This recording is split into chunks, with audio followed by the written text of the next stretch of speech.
into these last couple of corners, keeps it within track limits. Last corner now.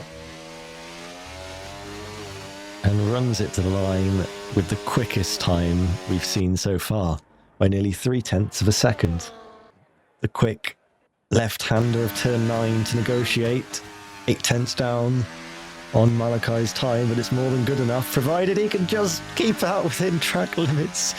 And I almost thought then that was going to be the lap gone into the last sector. Keep it within the white lines. Just about does, but now it's just about these last couple of corners. Last one now, a bit deep, it's off the track. Oh, it's going to count, he's off the track, but it's not invalidated. And Sailmakers has made it into Q2. A bit of controversy there. And now we see Slava, who's surely going to do a lap time good enough, and does into 8th.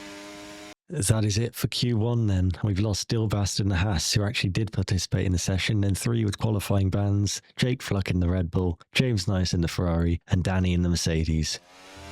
Trying to keep the minimum speed up, a little bit of a slide, and that is not going to help him, but he should get into the top 5 regardless. Another little bit of an uneasy moment into the last corner, but he does go into 4th place.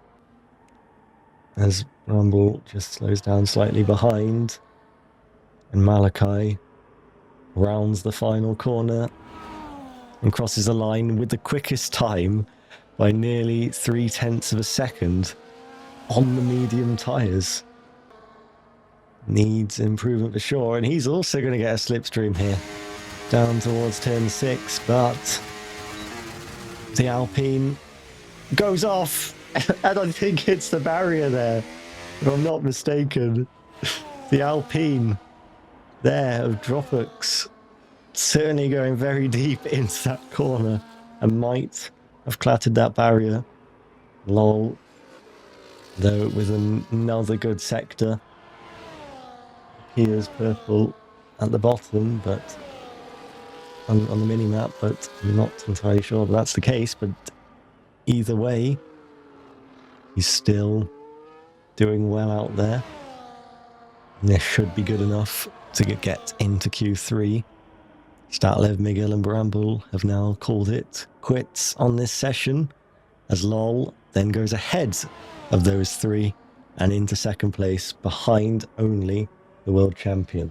No matter where he qualifies, his race pace has been very good and impressive so far, and has carried Sauber ahead of Alpine in the standings, but Dropux is looking to change that. Harris less than half a second down on Malakai's time now through the first 2 sectors.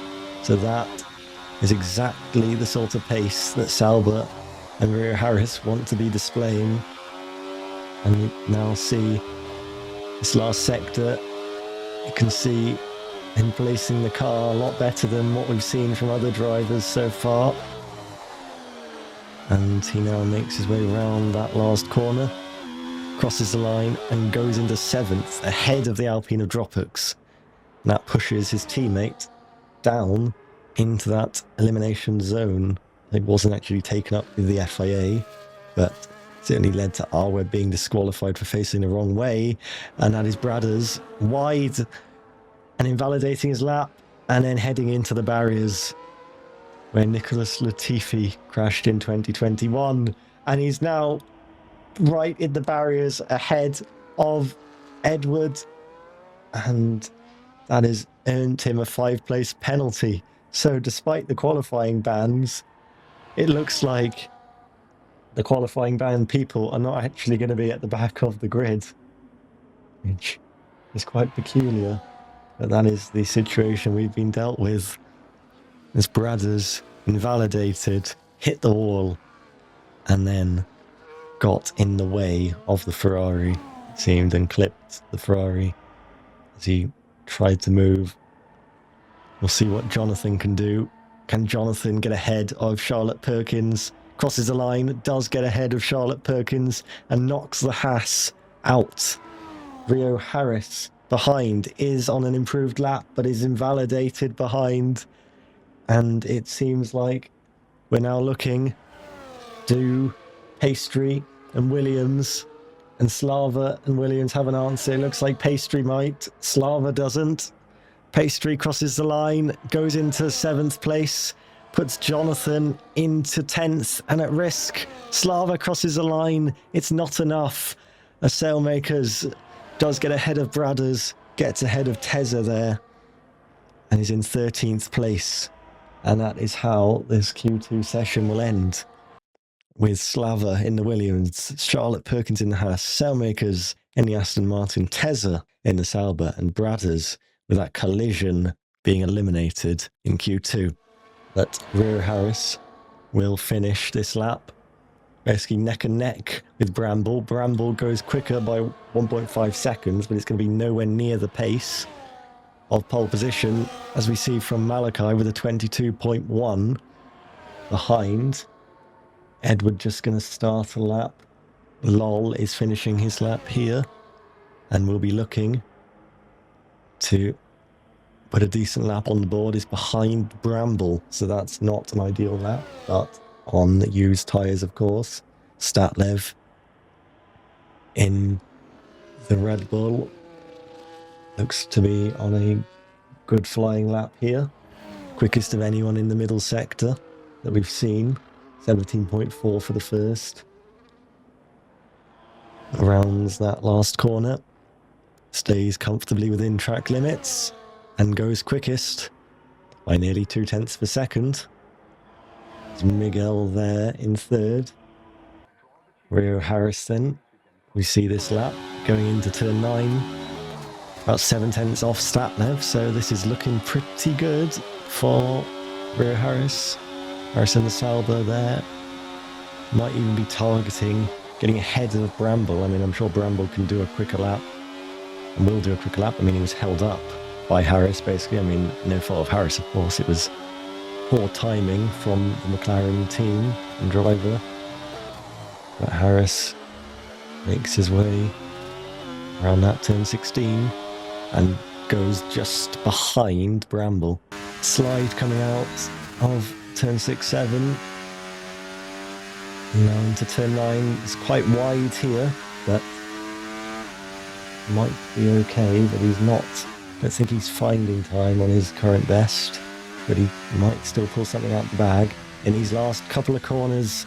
But that is an invalidation, which is going to mean that that is the end of his qualifying session. Third place at best for him. Rio Harris is actually potentially improving here, so we'll just tune in and see, because he's certainly going for it in these last few corners.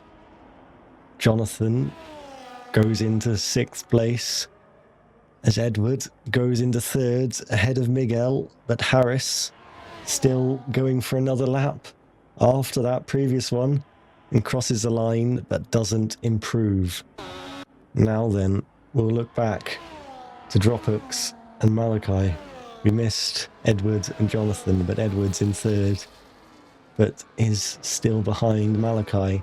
Malachi and Statlev seem to be the ones going for pole position here. Statlev finding time out there, still on a lap despite that animation, and Dropux ahead of Malachi, crosses line, goes into 5th. Malachi improves but misses out by 24 milliseconds, which is going to mean that Statlev is going to cross the line for Red Bull, and Statlev is not going to improve, but Statlev is going to take pole position for the first time for Red Bull, first time in RFC, and it is Statlev on top in qualifying.